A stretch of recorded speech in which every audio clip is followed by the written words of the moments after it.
High আসসালামু আলাইকুম everyone, আশা করি সবাই ভালো আছেন। আল্লাহর রহমতে আমিও ভালো আছি। আজকে আমি আপনাদের সাথে শেয়ার করব দারুণ একটি পিঠাপুলির রেসিপি। এই যে দেখতে পাচ্ছেন, এখানে আমি আটা, চালের গুঁড়ি একটু গরম পানিতে ভালো করে কাঁচা করে নিয়েছি। তারপরে এই যে আমি লম্বা লম্বা করে আটার ডোটাকে লম্বা করে নিয়েছি। তারপরে ছোট ছোট করে সেমাই পিঠা কেটে নিচ্ছি। এটি হচ্ছে সেমাই পিঠা বলি আমরা। আপনারা কি নামে বলেন অবশ্যই কমেন্ট করে জানাবেন। দুধটা চুলায় কিন্তু দুধ ফুটাইতে দিছি। দুধটা ফুটে গেছে, ওখানে আমি এলাচ দারচিনি দিয়ে দিয়েছি, আর একটা তেজপাতা 2 টুকরো করে দিয়েছি, আর দিয়েছি সামান্য চিনি দিয়ে। এবার আমার সম্পূর্ণ সেমাইগুলো কিন্তু কাটা হয়ে গেছে। তারপরে এই চুলায় দিয়ে দিলাম। আর এই শীতে কিন্তু এই পিঠাপুলি খেতে দারুণ লাগে। আর এখন এই শীতের সময় তো পিঠাপুলির সিজন, তাই ভাবলাম যেহেতু বাড়ি যাওয়া হচ্ছে না গ্রামের বাড়িতে, এই পিঠাপুলি খেতে খুবই অসাধারণ টেস্ট। আর নতুন চালের পিঠা এখন কিন্তু ঘরে ঘরে ধুম চলছে পিঠার, তাই ভাবলাম যে আমার বাচ্চাদেরকে কেয়ার করে খাওয়াবে, তা আমি আজকে পিঠা বানাবো। তা পিঠা বানাচ্ছি যেহেতু আপনাদের সাথেও শেয়ার করি। এই যে আমি কিন্তু সম্পূর্ণটা দিয়ে দিচ্ছি, আর সম্পূর্ণ দুধে দেখুন পিঠাটা সিদ্ধ হয়ে ভাসা শুরু হয়ে গেছে। আর দুধটা আমি আগে থেকে জালে ঘন করে নিয়েছিলাম। এবার দিয়ে দিলাম খেজুরের গুড়। খেজুরের গুড়টা অল্প, আগে আমি চিনি দিয়েছি বলেছিলাম। এবার খেজুরের গুড়টা দিয়ে দিলাম শুধু কালার আর ফ্লেভারের জন্য।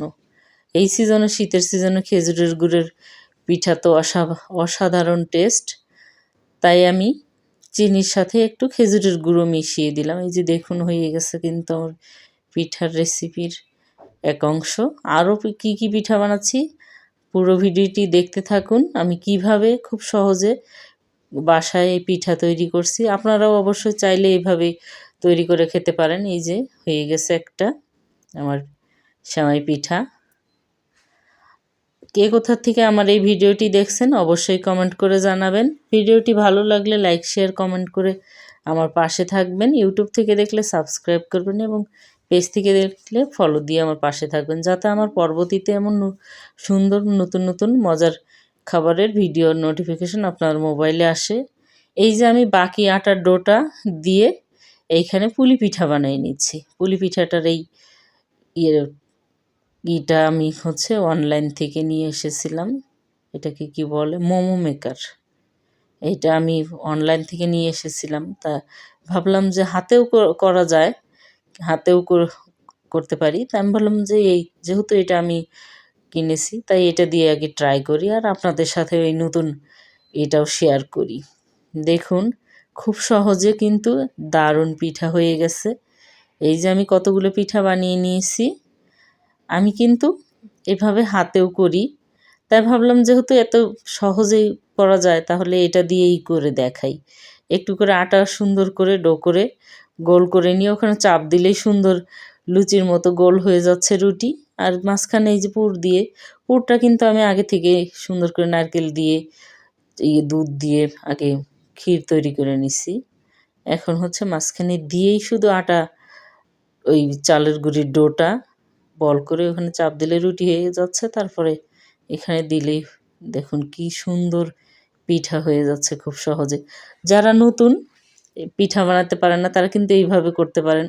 নর্মাল চালের গুঁড়ির মতো চালের গুঁড়ির এই ডোটা কিন্তু সেম আমরা যে রুটির বানাই খাই আটার, সেই ডোতেই করতে পারেন।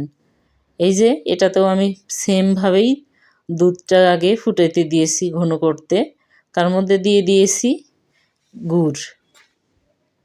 এটাও আমি সেম খেজুরের গুড় দিয়েছি। খেজুরের গুড়ের ফ্লেভার খুবই অসাধারণ সুন্দর, তাই খেজুরের গুড় দিয়ে দুধটাকে ঘন করে নিলাম।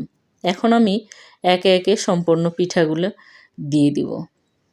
আপনারাও চাইলে কিন্তু এইভাবে আমার এই ভিডিও দেখে এই রেসিপিগুলো ফলো করে খুব সহজে বাসায় পিঠা তৈরি করে খেতে পারেন। যারা গ্রামের বাড়ির যেতে পারেন না এই শীতে, বা নিজেদের কোনো প্রিয়জনদের হাতের খাবার মিস করেন, তারা কিন্তু এইভাবে অল্প দেখ দেখতেই তো পেলেন আমি অল্প একটু আটা চালের গুঁড়ির ডো তৈরি করে আমি কি সুন্দর দুটো পিঠার রেসিপি আপনাদেরকে করে দেখাইলাম। আমার বাসাতে যেহেতু আমরা অল্প মানুষ, তাই আমাদের এইটুকুই কিন্তু এনাফ। এই যে দেখুন, এবার আমি গুঁড়া দুধ দিয়ে দিলাম। গুঁড়া দুধটা দেওয়াতে আলাদা একটা ক্রিমি ভাব হবে, যেহেতু এটা ফুল ক্রিম দুধ। আর সুন্দর একটা খেতে কিন্তু সফট হবে, দুধের যে ঝোলটা এটা গাঢ় হবে, আর খেতেও অসম্ভব মজার। কেউ যদি না দিতে চান তাহলে স্কিপ করতে পারেন, কিন্তু দিলে আমার কাছে ভালো লাগে। আমি সবসময় দেওয়ার চেষ্টা করি, কারণ গুঁড়া দুধের যে আলাদা একটা ঘনত্ব, এটা লাস্টের দিকে দিতে হয়। আমি সবসময় সব কিছুতেই এই লাস্টে গুঁড়া দুধ দেওয়ার চেষ্টা করি। আর যদি কারো হাতের কাছে না থাকে, এটা স্কিপ করলেও হয়। আপনি ডাইরেক্ট লিকুইড দুধ দিয়ে এইভাবে করে খেতে পারেন। পুলি পিঠা, তারপরে এই সেমাই পিঠা, আবার চিতই পিঠা সেমভাবেই এইভাবে দিয়ে দিলেই কিন্তু ভিজে একদম নরম হয়ে যায়। এই যে আমার পিঠা হয়ে গেছে। ঠান্ডা হওয়ার পর আমি একটা বাটিতে সার্ভ করে নিচ্ছি। এই যে দেখুন কি সুন্দর একদম সিদ্ধ হয়ে কিন্তু আর ঘন হয়ে গেছে দুধটা, আর খেতেও কিন্তু অসম্ভব মজার হয়। আর ভিডিওটি ভালো লাগলে অন্যকে দেখার সুযোগ করে দিবেন শেয়ার করে। আমার পিঠার রেসিপি কেমন লাগলো আর কেমন হয়েছে আমার পিঠা, অবশ্যই কমেন্ট করে জানাবেন। আপনাদের সুন্দর সুন্দর কমেন্টের মাধ্যমে আমি অনুপ্রাণিত হই এবং আরও নতুন নতুন ভিডিও করার উৎসাহ পাই। এই যে দেখুন আমার পিঠাটা কি লোভনীয় হয়েছে। এই যে একটা বাটিতে সার্ভ করে নিয়েছি। আর এই যে দেখুন আমার সেমাই পিঠা। ধন্যবাদ সবাইকে। Thanks for watching. আল্লাহ হাফেজ।